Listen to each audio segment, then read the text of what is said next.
Hello there, ladies and gentlemen. Moletrap here, coming at you with Game 7, the deciding match, the ace match, the final match between EG and Root, the playoffs from the from the StarCraft Gaming League. Axslav is going to be the blue Protoss here in the top of the map.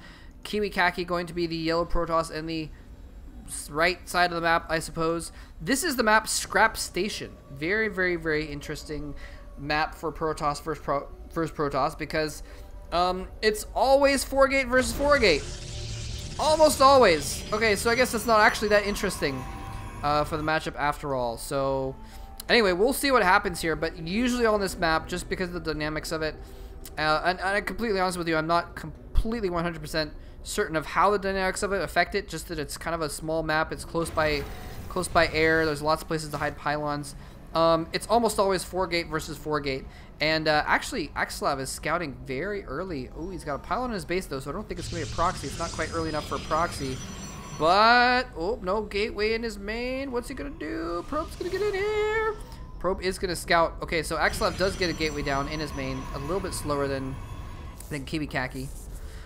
Protoss versus Protoss is a very interesting matchup in that it's very, very... It comes down to micro a lot, right? It comes down really, it's just such a close matchup. You often do see just 4-gate versus 4-gate basically in Protoss versus Protoss. Things are sometimes different, but usually it's 4-gate versus 4-gate. And so then it comes down a lot to micro to see, you know, who actually wins out that 4-gate versus 4-gate. I mean, the 4-gate rush build has been pretty much refined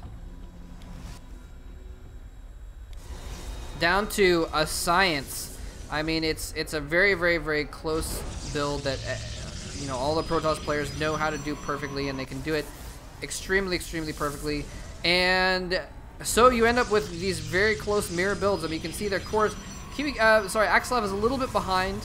May have just not quite had enough minerals in the bank because he was scouting early, and that's kind of one of the advantages of having a reputation of being wacky like Kiwikaki has. Is you know, if your opponent doesn't know what you're going to do, if you're going to proxy or something, they're going to scout earlier. And so a little bit less minerals in the bank, perhaps. Not able to get his gateway up and early enough. His core up goes up a little bit later as well. And that could actually be huge, because if your core is up a little bit later, that means your warp gates are up a little bit later. And if your opponent is pushing in with his 4 warp gate push, and he has 4 stalkers more for an additional 2 seconds, that is actually a game-deciding thing. You know, if you have an extra 4 stalkers for just 1 more moment and they warp in at the right time, then he's actually checking around for proxies. Look at this. Axslav really doesn't want to get caught by a proxy or anything like that. And he's also looking for pylons, because your opponent, if he's going to do a rush, if he's going to do an aggressive rush, then you want to check around for pylons everywhere. 3 more gateways going down for Kiwikaki. What is Axslav gonna do? He's only got a 2nd gateway going down, unless he's got more hidden somewhere. There's a 3rd. Is he gonna go 3-gate robo? I wonder if that's what he's gonna do. Kiwikaki definitely going for the warp gate rush. In any case, it doesn't look like we're quite gonna see. Well, actually, no. There's the forward pylon. Yeah, he's actually timing that pylon so he can start producing units here very, very quickly. Probe Scout is going all over the place trying to find that pylon.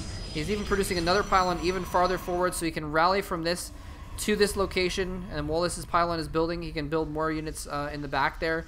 And Warp Gate Tech just finishes. He finishes Warp Gates. He changes them over. He's immediately warping in some stalkers over here to run to the front. Now, this is the thing, is Axslav is a little bit behind. He's got to wait 10 more seconds for those gateways, and Kiwikaki is going to run up his ramp. In those 10 seconds, it might come down to those seconds like I thought, and that is exactly what happened. He has those extra stalkers for a little bit longer, and look, oh, Axslav forgot to change one of his gateways into a warp gate. Oh no, he has a less gate. He only has 3 gateways anyways. I don't know what he was thinking, not getting that 4th gateway. Maybe he was planning on getting a robo, but he realized too late that his opponent was going for a rush, because he scouted everywhere and didn't see any pylons anywhere, so that may have been what he was thinking. Here now he has 4 warp gates. He's gonna have to bring probes off to fight, though. Probes versus zealots, not the best combination. He has his own zealots, though, to fight as well. And oh no, he unpowers the pylon. Oh, he unpowers this gateway. He's only got 3 warp gates. He doesn't have any supply anyways.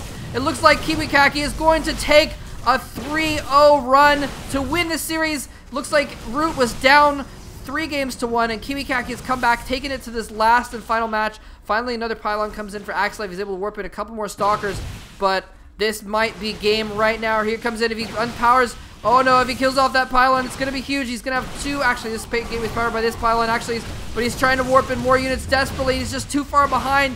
Stalkers moving in here. GG coming from Axslav. Kiwikaki takes the game, bringing his team back from the brink of defeat, down 3-1 in the playoffs. Comes back, defeats Idra, Strifecrow, and Axslav, 3 incredible players to take the series. And wow, and that was a perfect demonstration, if there ever was one, of how, whoa, my computer's doing all kinds of crazy stuff right now, but I think the audio should record fine, of how it came down to, of how a 4 warp gate versus 4 warp gate can come down to just very, very slight timing differences. You saw it, just like I was saying, he had those extra stalkers there literally 4 or 5 seconds earlier, and that is all it took for him to walk up the ramp and kill off enough of Axslav's units that he had an advantage for the rest of that relatively short game. Hope you guys enjoyed this series. Thanks very, very much for watching. Wow, that was good stuff. And again, if you guys wanted to go see the live cast of it, Greytorp did the live cast of it, and I put a link to his Blip TV in the video description of the first game at least, and I'm not sure if I did put in the others or this one, but definitely at least the first one. All right, thanks very much for watching. GG, take care.